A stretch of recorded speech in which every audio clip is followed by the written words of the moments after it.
Here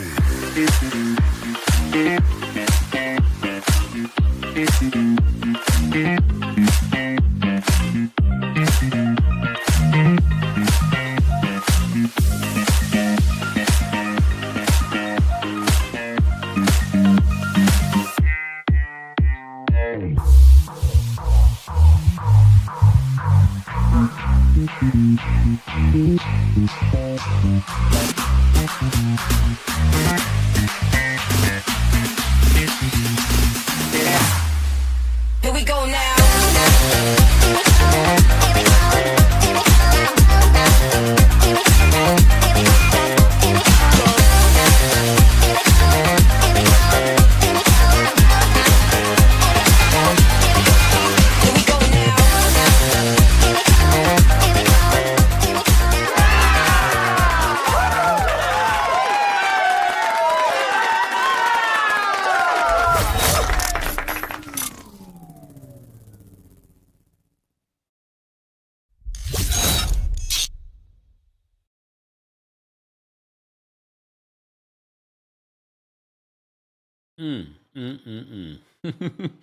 Welcome back to the Kempire channel, your number one source for pop culture news and music, entertainment, reality TV, and so much more.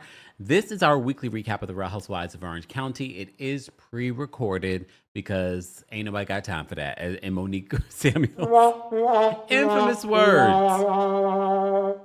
Oh my goodness. I watched the episode. It wasn't a bad episode, maybe because we have the saga that is who exactly is lying. And I think I've said this last week. I know I said this last week. I feel like everyone is lying. I definitely believe Gretchen is lying. I do believe Slade very much. And I'm glad that they showed the throwback of Slade at that reunion. But I had already saw that on social media this week about him not being on that season because Joe wasn't asked back.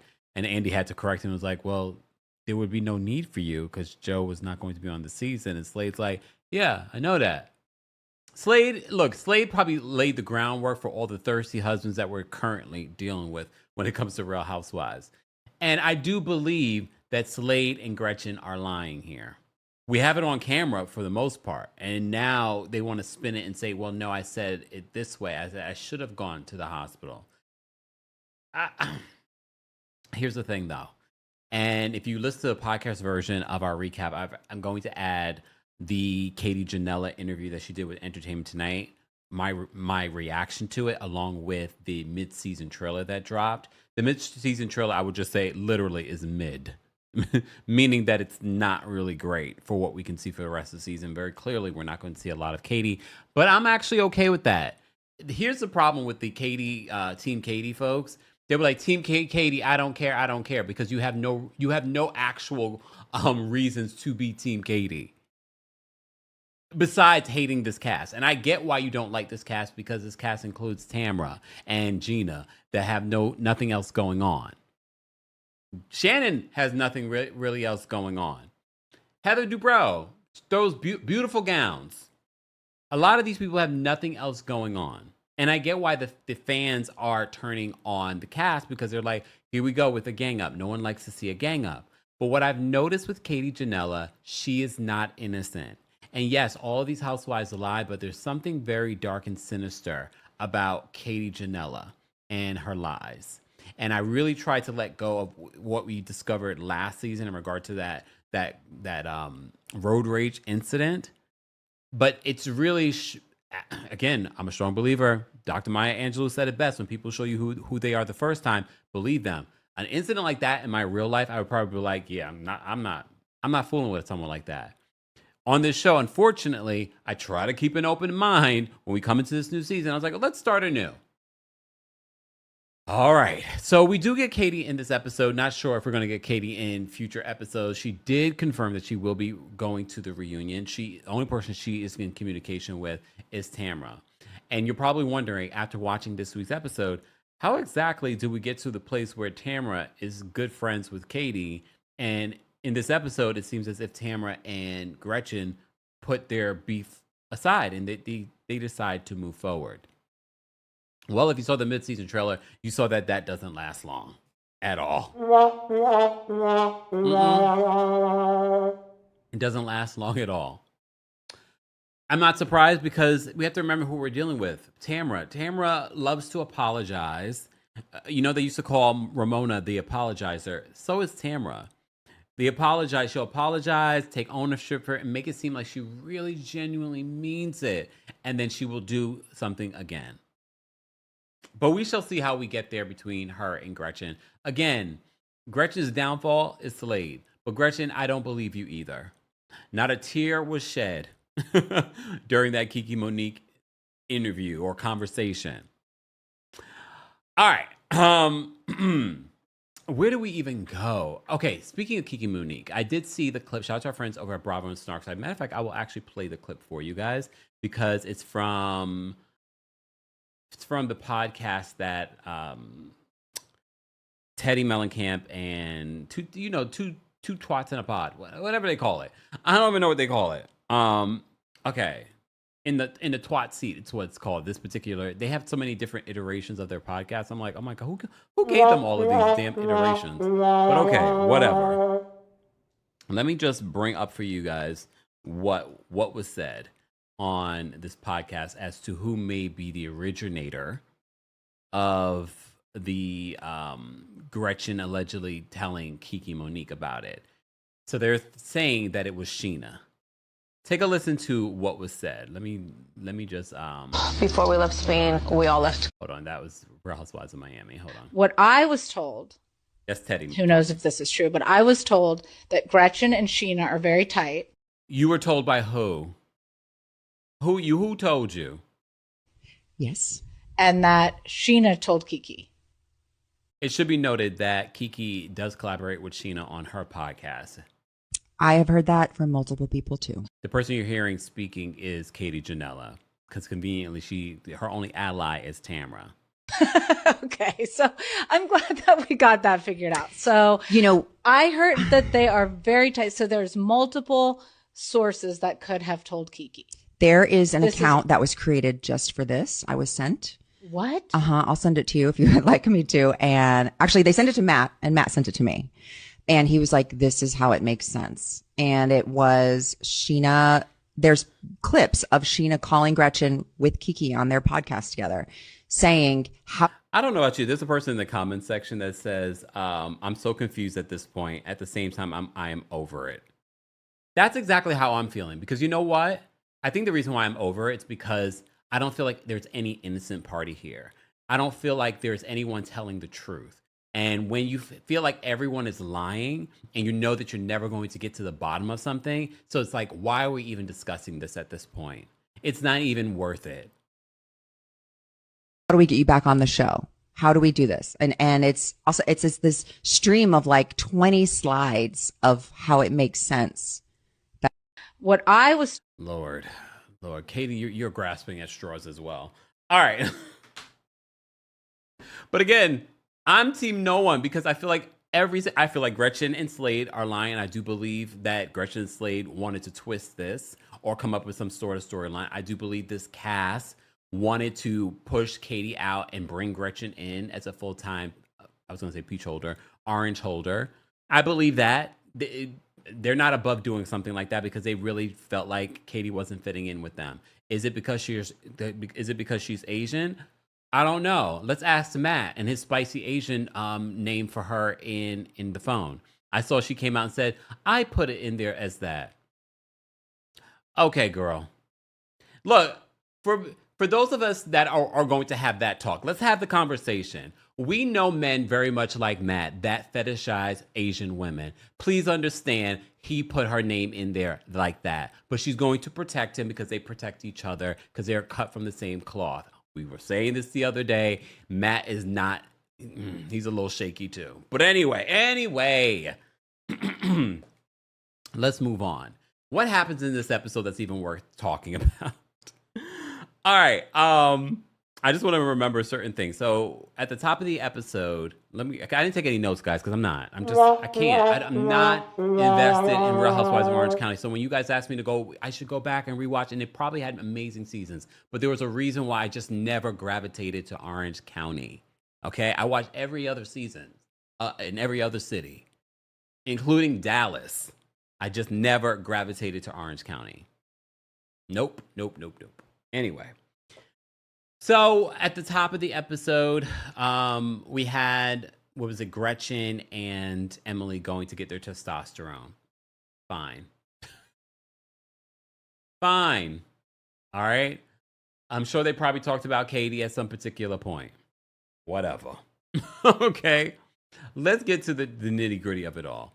Katie and Jenn and their relationship. They meet up to talk about what is going on. And Katie says that the people that did the lie detector test were actors. Well, they do a little bit of acting. That this is on their website. Okay. Fine. I already told you I recognize the guy, even from his side profile. He's been on reality television before. But that doesn't stop these housewives from calling him back to utilize him on this show. He has a whole business from it. Again, people say it's not admissible in court. It's not the bet. Okay, fine. Was it a setup? It could have been a setup. Do I think Katie Janela lies a lot? Yes. Yes. But okay. Could have been a setup. So Katie brings this folder with receipts in regards to who these people are, that it was a setup. But then they talk about why Jenn feels the way that she feels right now. Why she did not go after her. Because she felt like everything came back in regards to her stuff was true. But every lie that came, everything that she said during her lie detector test came back false. So Jenn is just sort of like, okay, this is sort of like the icing on the cake. This is the cherry on top. Because throughout the season, Jenn has been pointing out, like, you keep throwing back on me to defend you about things that I don't recall and I don't remember. Here's my issue with this whole situation. I'm not going to say that Jenn is completely innocent. I saw Jenn's social media behavior this week as well. But some of y'all being real disgusting in her comment section and in her DMs, like really gross. And mind you, some of y'all probably like 30 plus or 40 plus. Get help. The goal same. I would say the same thing if you guys are saying the same thing to Katie Janela in her comment section or in her. It's not that deep. You are basing your strong feelings on an edited reality show. Like, calm down. You don't know these people and they don't want to know you. They will never know you. Stop with the weirdo behavior in their DMs and comment section. It's one thing to have your own YouTube channel and you like, I don't like this. That you can create a YouTube channel. All right. Look, but I guess you feel like you can say whatever you want on the internet. Some of y'all better be careful with some of the dangerous things that you say on the internet. Because some of y'all threatening people's lives and you could get in trouble for that. Weirdos. This is not for our community, but y'all know who we're talking to. Like, weirdo behavior. I don't care who you like or who you don't like. I don't care if you like me or not. Please understand, you come and threaten me in my comment section, I will be forwarding it to the feds.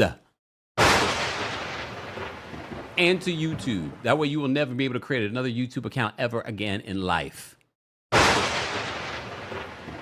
Weirdo behavior. I've never had that happen to me here on YouTube. Not that I know. Because y'all know I create the content. I'll see the first few comments. Hey, how you doing? And then I move on. Because I'm on to the next story. We got Real Housewives of Miami later today. Make sure you're subscribing and make sure your notifications are on. Ain't nobody got time. Look, I'm in the infamous, iconic words of Monique Samuels. Even though it's not really her words. But, recently she said that about the photo. Taking the photo over. She said, ain't nobody got time for that. Okay. So they sit down for this conversation and you can see by the end of it, because Jenn gets frustrated. She's like, I don't remember some of the things that you're trying to get information back from me to have me have your back during these conversations when I clearly don't remember them. And you can see Katie get really emotional by the end of this conversation because I think she's starting to feel like no one has my back. But here's the thing. If someone that you were friends with, okay, if someone that you were friends with witnessed some of the things that they witnessed with you, that you're accusing them of witnessing, you were there, wouldn't you not necessarily start crying? You'd be like, Jenn, you were there. Are you really going to sit there and tell me that you did not see and hear this? This was the day, this was the time, you were there. We went to this particular restaurant. You were there. It's all nice and good that now she has the receipts and she's saying, like, well, no, this is when it happened. But now, after the scene, but in that moment, when Jenn is saying, like, I did not see that, I did not hear that. Do I think that there's a little bit of Jenn wanting to be in with the rest of the group and not be on an island on her own? It could be that. But in that moment, because we're body language experts, not really. We say it facetiously.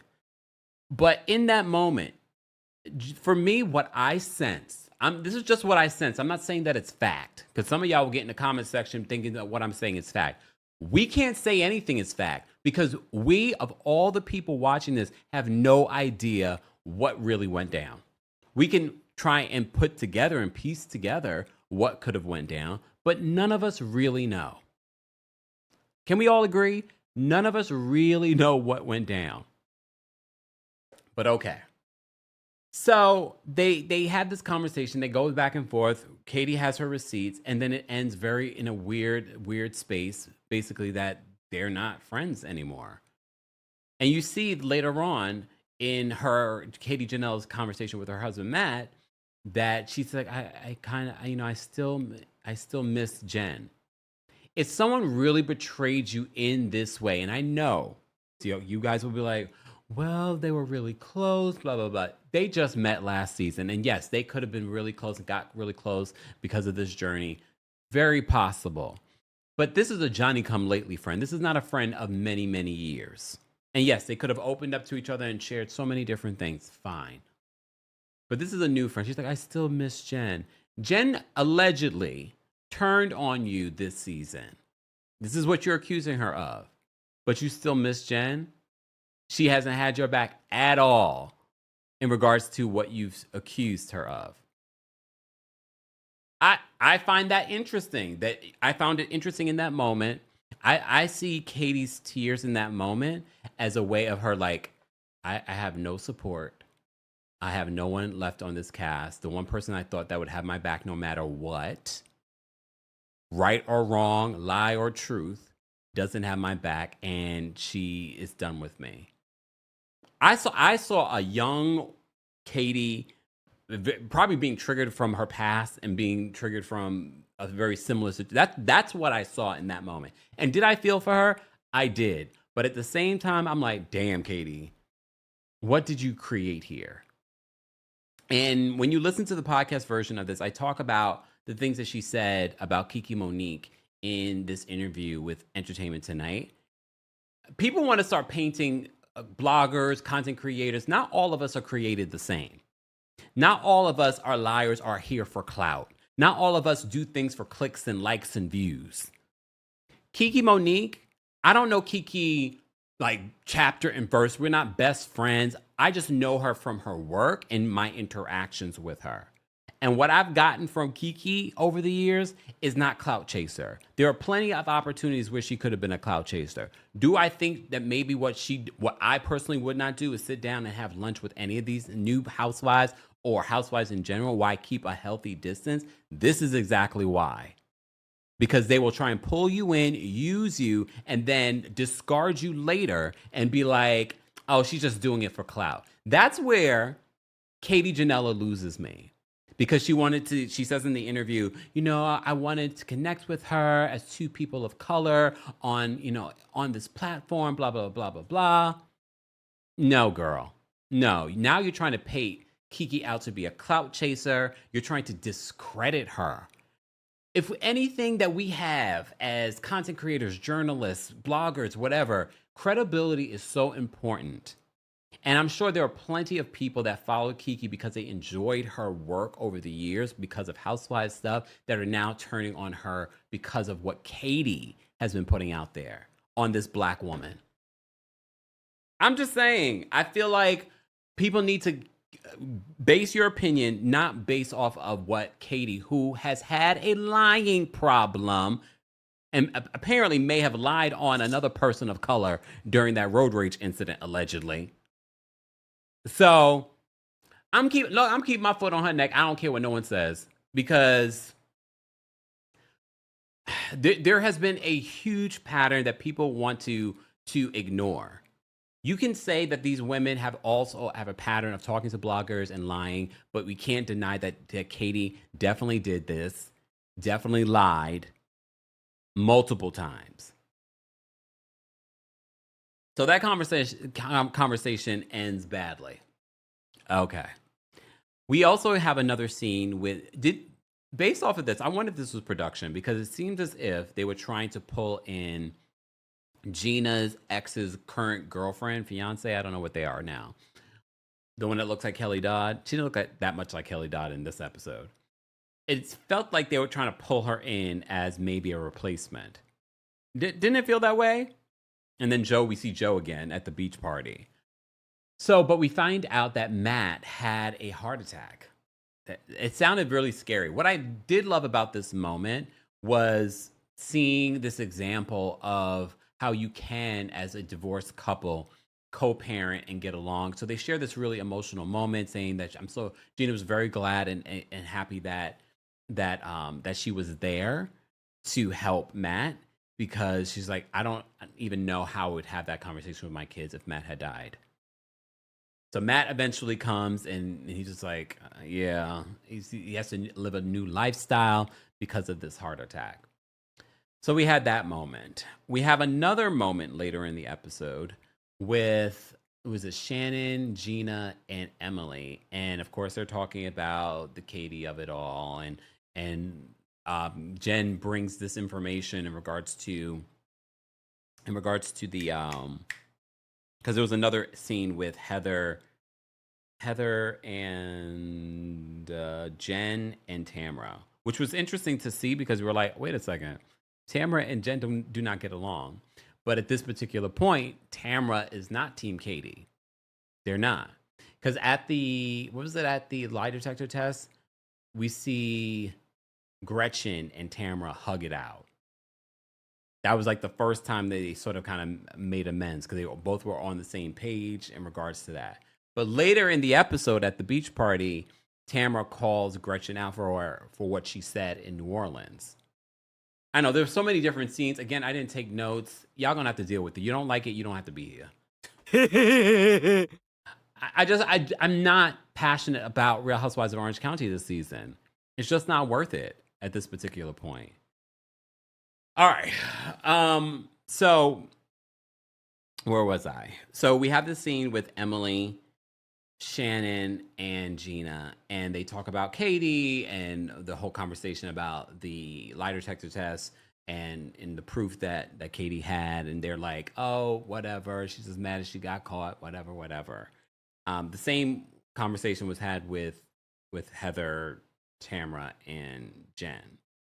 And Heather in her confessional was like, yeah, my husband's a doctor on TV, but he's also a doctor in real life. Okay, I mean, yes, good example. But again, the lie detector test. First of all, I would not want to be blindsided with a lie detector test. Would I really care? Not really, because I don't lie like that. Even though Katie likes to call her lies white lies. That's what she said in the Entertainment Tonight interview. That's what she said in the Entertainment Tonight interview.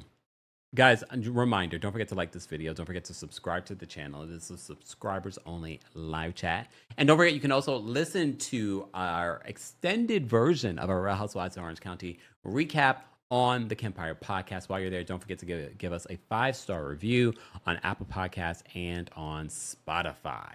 All right.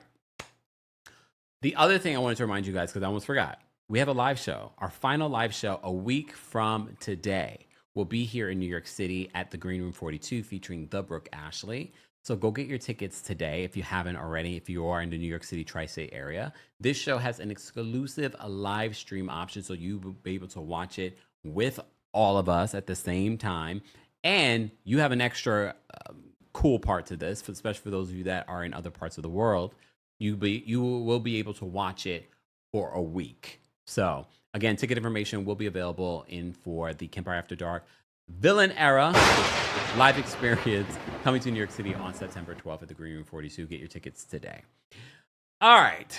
Where was I? Oh, God. This is like It's killing him. Like how long? Look, how long we've been talking? Okay, not bad. 25 minutes we've been talking. I just feel I'm just so over it. Very much like what that comment said. I don't know who's telling the truth. There's nothing else going on. Not really interested. However, we do get a phone call. We're with Emily, Gina, and Shannon, and Emily opens up about what's going on with Luke, and because he calls her, and he's really upset. He's not really upset. He wants to do something, but he's talking like that baby talk. So, and he's digressing. She's frustrated with with everything that's going on. Her husband Shane's father was in the hospital. Now he was coming home from the hospital, so there was some good news. Okay, all right. Let's go back to the scene with Matt and Katie. So we have that scene with Matt and Katie, and Matt basically says, "Look at all the times that Slade called me." And he basically says, why would I want to be talking to Slade this many times? At one particular point, Slade called him and they had like a 40-something minute conversation. And Matt basically says that Slade wanted to get everyone in line when it comes to this Gretchen storyline, when it involves Tamara. It should be noted that Slade has nothing else going on, so I wouldn't be surprised now that he's back in the Bravo universe, the Real Housewives universe. Especially that clip didn't age well in regards to him wanting to be on the show. And he's like, I stepped away from the show. And Andy was like, well, Joe wasn't coming back, so you wouldn't be on the show. He's like, yeah, I know. Huh? Sir. So clearly, he's definitely involved. And now that he's back on the show, he's probably more involved. And he doesn't work. Hold on, y'all. Let me keep my fourth wall in. Oh, we froze. While I'm doing that, guys, don't forget to like the video. It's easy, it's free. Share the video. Also, I always forget to tell you guys, share the video. Share it to your contacts. Let people know we are live. We are live because people don't get their YouTube notifications. Shout out to our Twitch community. I'm streaming high quality over there on Twitch, twitch.tv/TheKempire. All right. So Matt says, they basically reiterate what they've been saying, that Slade was the one that wanted them to get in line and to protect Gretchen at all costs. And that's what they're alleging Jenn is doing now. And they flash back to when they were in New Orleans because Matt called him. Apparently, Ryan was on phone calls about this as well. They are better than me because if I was a partner to any of these reality TV stars, I was like, I'm not getting involved in this. This is stupid and this is sophomoric. This is childish and immature. But that's me. Because I'm like, what the hell? What? First of all, if Slade called me, I was like, Slade, F you and get off my phone with this stupidness. I'm not falling in line to do anything right now. So the fact that anyone was playing into these games says to me, like, y'all are grown adults. Y'all have nothing else going on in your lives that you have to pre-produce all these storylines. But that's me. I just couldn't get, because some of y'all probably have a lot of this sophomoric, immature high school situations with some of your couple friends. Couldn't be me, because I know I would look at my partner like, what are we talking about? Really? You see what's happening in our government? You see what's happening in the world? He wants the Department of Defense to be the Department of War because that's the most pressing thing to be talking about right now. Huh? He changed the Gulf of Mexico to the Gulf of America because that's pressing? I mean, I could go down the list.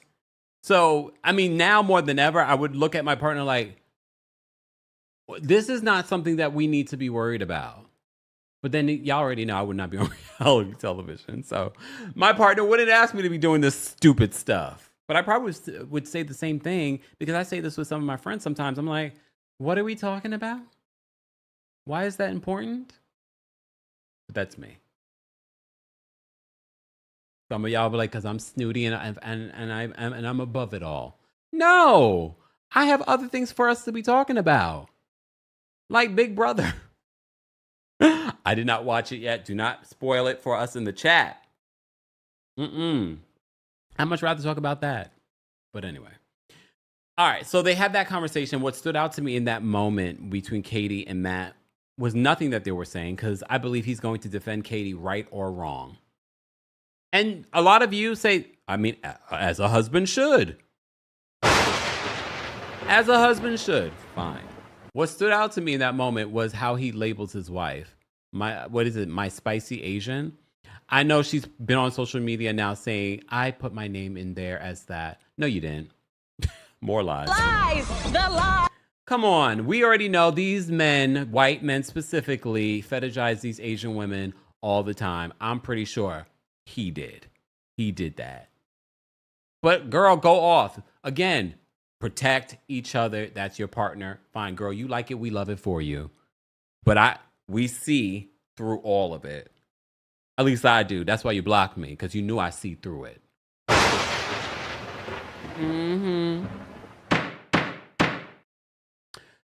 Anyway, let's get to this beach party that they invited. Honestly, the end of the episode was actually pretty heartwarming. I know you're probably like, it was. So we have this beach party. All right. They invite everyone. The kids, they're playing volleyball with Jenn planned this party. It's a cute party.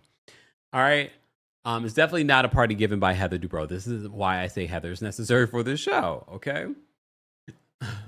For now. So they have this beach party. They all sit down for lunch and they're talking about their good news. What's been going on in everyone's life and things like that. At first, Shannon shared that her daughter, Sophie's, had found his boyfriend and then they broke up. And then I was thinking to myself, I was like, does Sophie want, and then because she also mentioned that Sophie was heartbroken and crying. I was like, does Sophie want you to be, because come on, imagine your mother on national television is sharing that you've been heartbroken. As a tourist, where we do not like to see people see us sweat, that would have pissed me off if my mother went on national television and let the ex know that I was boo-hooing over him. Just saying. However, it becomes heartwarming at the end because Sophie joins them and then they all share their heartbreak stories. Okay, but before we get to that, why, oh why? Okay, wait, no, there were a few things. There were a few moments. The beach moment wasn't a bad beach moment because there was just a lot of conversation around everything. And it wasn't even about Katie. It was just about them. And then Gretchen and Tamara go over to the side and they have their own side conversation.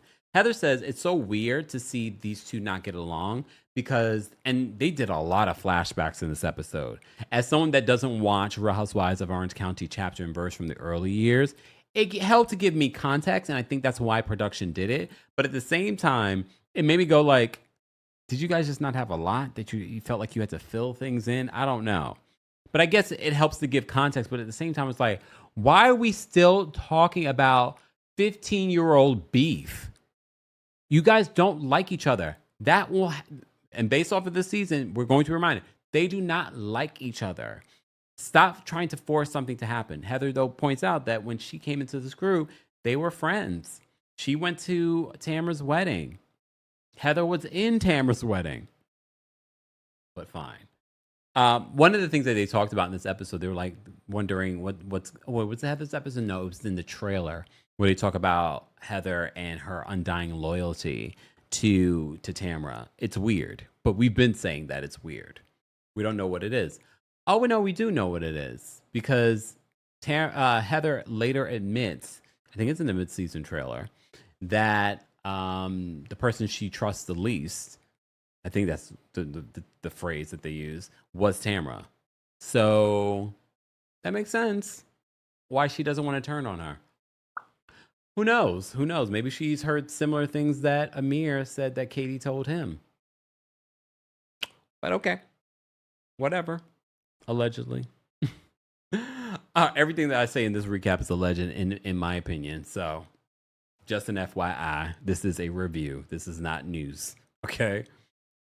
Anyway, so at the beach party, Gretchen and Tamara have a side conversation. Okay.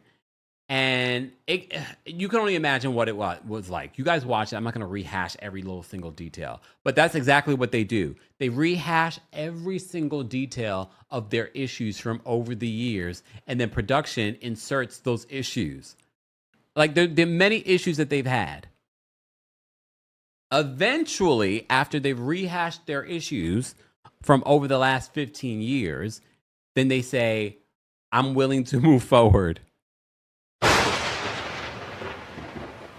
I mean, after the rehashing of everything, Gretchen even apologized for replying to Tamra's daughter's post. She's like, I'm sorry I did that. That was not my intention. My intention was not to hurt you. So Tamra says, I'm willing to move on. I want to move on. They hug it out. It seems like it's going to be all good. Emily says their relationship is like milk. Eventually it will go sour. I mean, that's a perfect example. I was like, yeah, I mean, and we know if you saw the mid-season trailer, which was mid, then you saw it doesn't last. It definitely doesn't last. Here's what I think needs to happen for next season, in my opinion. They need to shake up the cast. They need to shake up the cast. They've been needing to shake up the cast. I don't think Tamra is as the fire starter force multiplier that y'all claim her to be. She's actually really toxic for this cast and for this show. I think they should bring her back. I think they should keep Jenn, because I feel like Jenn is still good for the show. Keep Heather for now, because she's going to give us those parties. Emily and Gina, maybe keep one. Maybe keep one.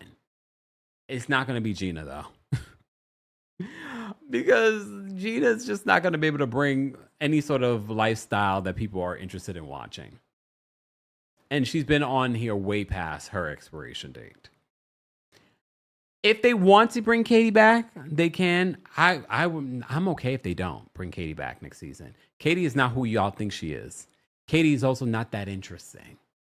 I know she thinks that she's the most interesting thing, but she's not. Shannon definitely doesn't need to come back. What is Shannon's storyline this season? And again, I always say this. You don't need a storyline if you're an interesting person. But Shannon's performative behavior and her being mad at Katie for recording her. Yes, I understand being mad. But to be like, I'm never going to speak to you again. Girl, you were still friends with Tamra. And Tamra's done some of the worst things to you over the years. I definitely think they need to get rid of at least 2 or 3 housewives to shake things up for next season. And to me, it's perfect because it's the 20th episode, 20th season. It's a perfect time to do a cast shakeup. Some people are saying bring back Vicky. I have never watched a season where Vicky was like a housewife. I mean, it's the 20th season. She's the OG. She's the OG of the OC. But I know some of the problematic things that that Shannon has said over the years. I'm not a huge fan. Just saying. But I understand why she was so successful on this show. She's exactly what people like from Housewives. Like, she's delusional. And she's quirky. But, and I saw she spoke out recently too. What did she say? It was on her podcast. I saw a preview on social media from Christian with the podcast that they have. She said something about this current season. It was about something that Gretchen, Slade. It was during the Morocco Ultimate Girls Trip that we will never see the light of day. She was saying that Slade was trying to produce then during Ultimate Girls Trip. Slade's just sitting at home bored because he's unemployed. I know people love to use that against him, but it's very clear that he's bored. Get out of these women's business. Go get you some business to mind. But okay. But anyway, so Tamra and Gretchen have this back and forth. They flash back through all of these moments that they've had over the years.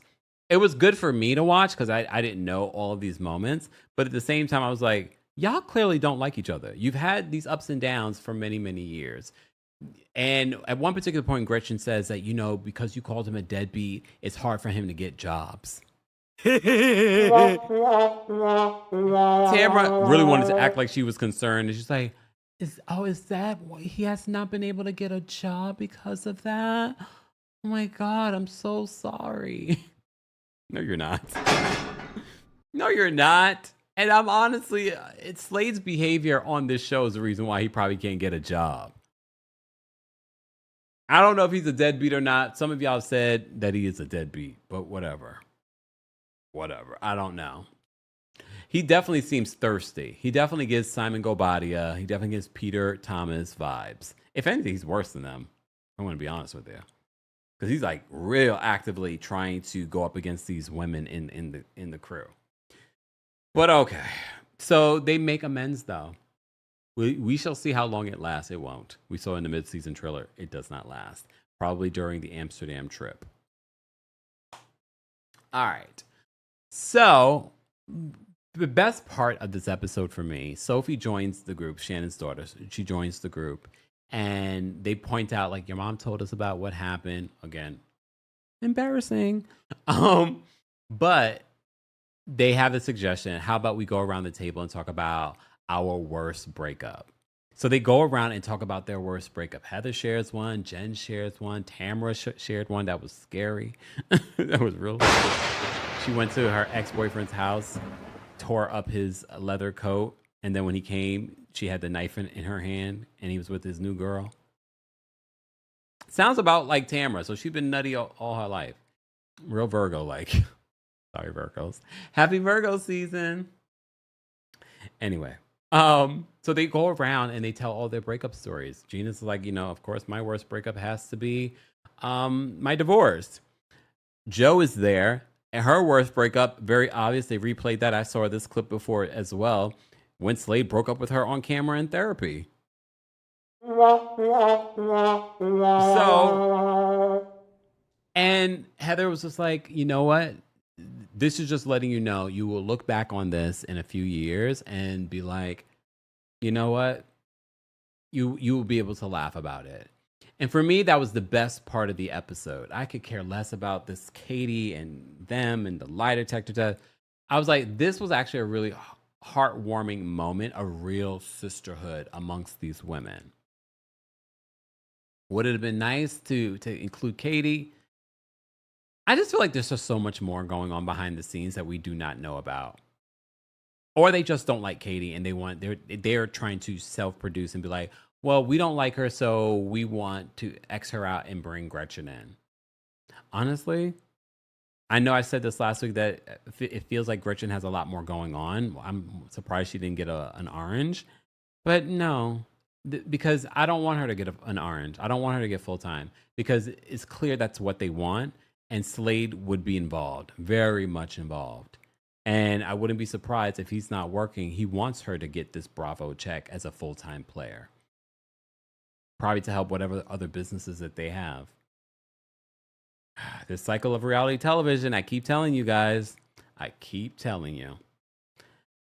I hope you enjoyed this recap, guys. I know I'm not feeling this season, but it's not my own fault. Look, it's their fault of what they're focusing on and the direction that this cast has gone. I wonder if this cast would have went in the same direction if they had decided to really make some cast changes last season or at the top of this season. Maybe not. I don't know. But if you haven't already, be sure to like the video. It's an easy and free way of supporting not just my channel, but other channels as well. And if you are part of the replay crew, be sure to let us know your thoughts. And you could be team whoever you want. Honestly, I don't care. I'm team me because I can only trust me and my truth. Okay. I can't trust nobody else's truth on this cast. Do I think Gretchen's lying? Yep. Do I think Slade was trying to be intimidating and lying? Yep. Do I think Katie's lying? Yep. Do I think Katie's a bad liar? Yep. Do I think Katie's still lying? Yep. All of them. All of the above. Anyway, thank you to our King's Guards. Thank you to our channel members. Become a member today at TheKempire.com/join. Don't forget, you can get our merch at houseofkempire.com. All that information is available in the description, along with the Kempire After Dark, the Villain Era live experience. Go get your tickets. Our final show will be here in New York City. Our final show of 2025. Our final show for the summer. So if you've been missing out and you weren't able to come to our Philly show or our Atlanta show or our DC show, this is your opportunity to attend the Kempire After Dark live experience. Get your tickets today. Ticket information will be available in the description, along with a live stream ticket. So no matter where you are in the world, even if you can't watch it that night, you'll be able to watch it the next day or the next day or the next day for a week.